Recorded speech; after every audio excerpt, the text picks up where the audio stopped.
Hello friends, આજે આપણે બનાવીશું વધેલી રોટલીના સેવ નાચોસ. તો અહીંયા સેવ નાચોસ બનાવવા માટે આપણે રોટલી લઈ લીધી છે.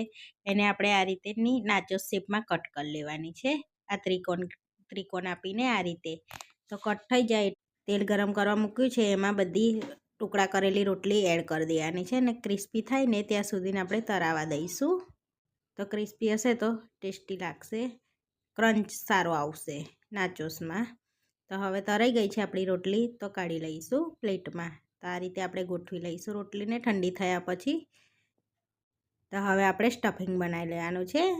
તો એ આગળ ડુંગળી લઈ લીધી છે ઝીણી કટ કરેલી. હવે એની અંદર આપણે ટામેટું એડ કરીશું, ઝીણું ઝીણું કટ કરીને લઈ લીધું છે. લીલા મરચાં એડ કરીશું, એકદમ ઝીણા કટ કરેલા. સ્વાદ પ્રમાણે મીઠું એડ કરવાનું છે, ચપટીક જ એડ કરવાનું છે. થોડું લાલ મરચું એડ કરીશું આપણે અને સરસ મિક્સ કરી લઈશું પહેલાં આપણે. તો મિક્સ થઈ જાય એટલે ચાટ મસાલો એડ કરીશું અને એની અંદર શેજવાન ચટણી એડ કરવાની છે થોડીક આપણે. હવે ટોમેટા કેચઅપ એડ કરીશું 1 ચમચી જેવા, એટલે ખાટો મીઠો સ્વાદ આવશે ને તો સરસ ટેસ્ટી લાગશે આપણને. થોડાક ધાણા એડ કરીને મિક્સ કરી લઈશું. થોડીક સેવ એડ કરીશું અને સરસ મિક્સ કરી લઈશું. હવે આપણે નાચોસ રોટલીના નાચોસ પર સ્ટફિંગ મૂકી દઈશું. આ રીતનું રેડી થઈ ગયું છે ને તો ઉપરથી થોડુંક સેવથી ગાર્નિશ કરીશું આ રીતે અને થોડા ધાણા એડ કરીશું.